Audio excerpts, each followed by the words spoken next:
So, Brad was just telling me about his day today, and I stopped him to make him start over. So, you're driving down the road. We had some rain, some pretty good darn rain last night. Yeah. But everything seemed, I had things graded to where most everything drained or whatever. There was a few puddle areas that I thought I'll have to deal with that. And my third trip in, there was one spot where it felt like the back end kind of felt squishy as I went through. And I thought, oh, there's another spot I'll have to deal with. Well, the fourth time in, and I have to back in I go to this T and I have to back in all the way to where I'm working. And With the dump truck full of gravel. yeah, Yeah. and so I'm backing up there and I feel that squishy spot again. And so I did the same thing I did the time before, just kind of turned the wheel so it would get back up on the road a little further. Except this time, instead of going back up on the road a little further, I felt the back end just slide down off the road. Into the creek. Not into the creek, but towards the creek. Where the road is, it's about a 3-foot drop off down to the ground by the creek. So the back end slid off the road. And I tried to pull forward, and it just went off more. With all that weight in the bed. So I went up the hill, walked up to where the excavator was, got it, hauled it down, hooked it to the tow The tow hitch on the tow back. hitch on the back, which is supposed to be, hooked mounted to the frame securely. And as soon as I start pulling, I'm like, I could tell the excavator arm was moving, but the truck wasn't moving.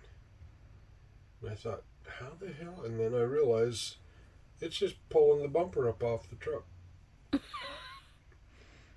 Because the guy only spot welded the whole bracket that's supposed to have 6 bolts through the frame.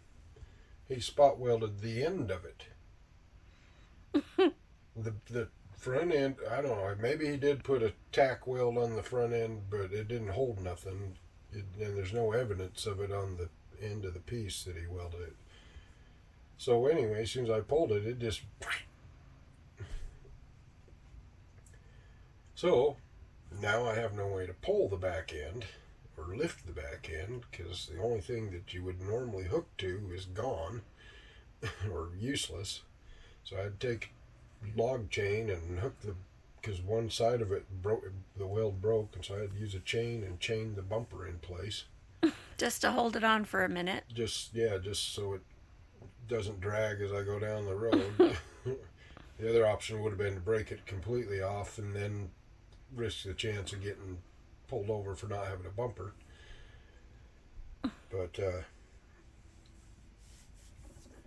it's on there. It's not going to fall off, but I'm going to have to fix it at a later date.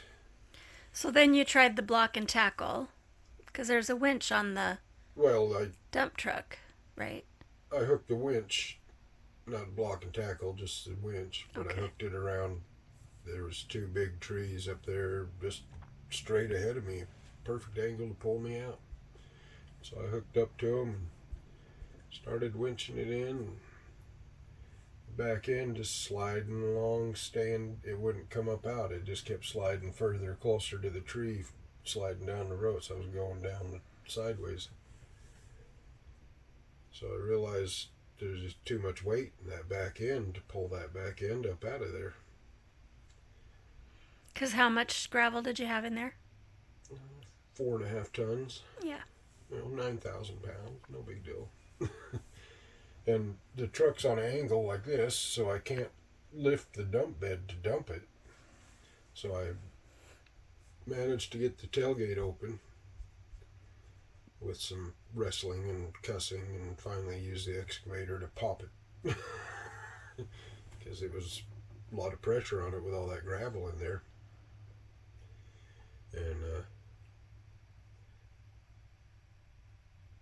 use the excavator to scoop some of the dirt out or some of the gravel out, but then the rest I just had to get in there and hands and feet and kick and cuss and sweat and swat at flies as they attack me. Trying to lighten the load in the truck. So I could get the weight out of the back end of it. You know, meanwhile I'm dumping the gravel where I don't want it, and you know, probably lost a third of the load because it just, you know, it's all in the dirt and the weeds and the Yeah. logs and the. Yeah.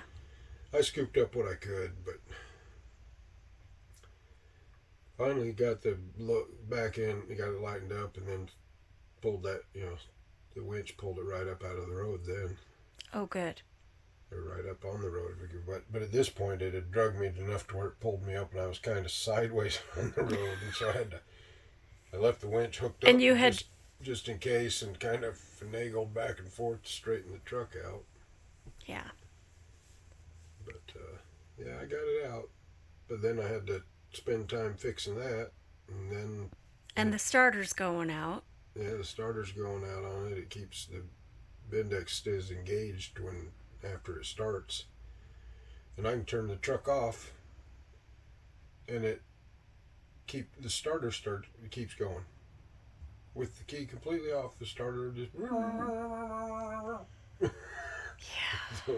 so the starter's about to go out on it. I'm just trying to limp it through to get the trailer. Just these next couple days because we have to be out of the campground. So I can get the trailer up there on the. We have to be out of the campground in 3 days. And so then I'm trying to fix things and straighten things out, and I throw track on the excavator. Oh my gosh. I'm like, what is that? Why isn't it turning? What's that noise? You know, and I look down, and the track's laying off the side of the.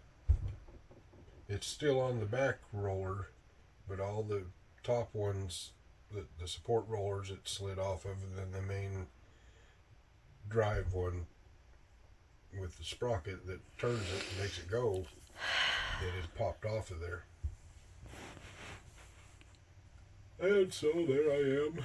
It's probably 6 o'clock at this point. I'm thinking I might sleep in this freaking excavator tonight. Oh my gosh.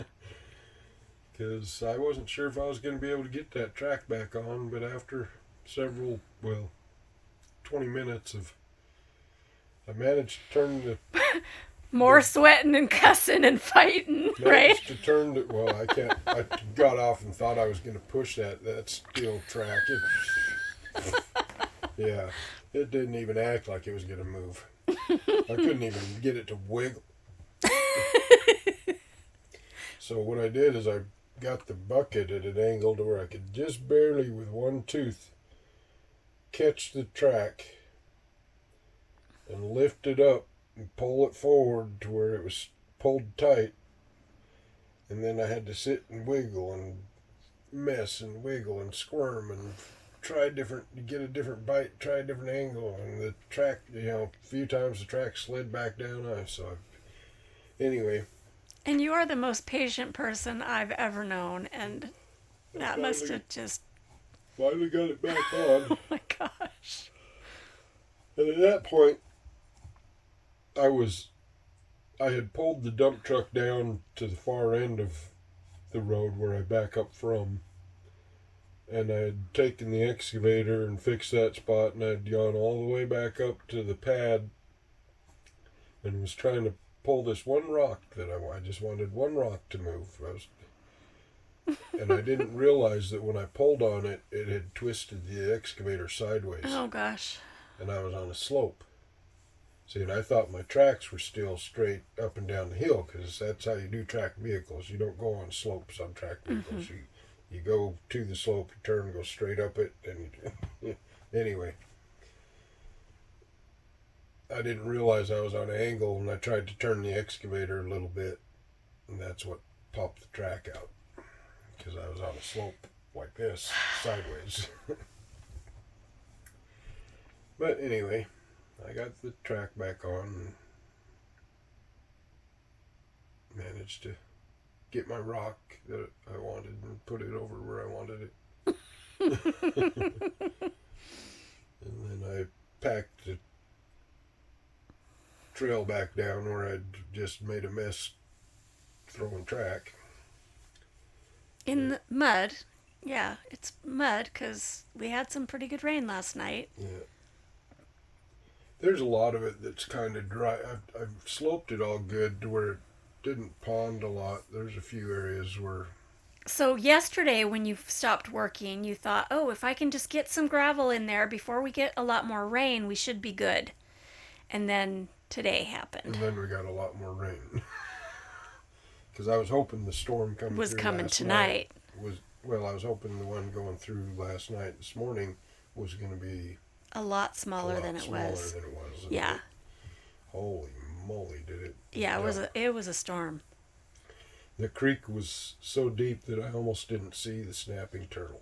Oh gosh. That's why I thought of the name Bob, because all I saw was his head and it bobbing up out of as he was walking up there. Because the shell was completely underwater, and that's how deep the creek was. Which is normally about this deep. Yeah. Oh,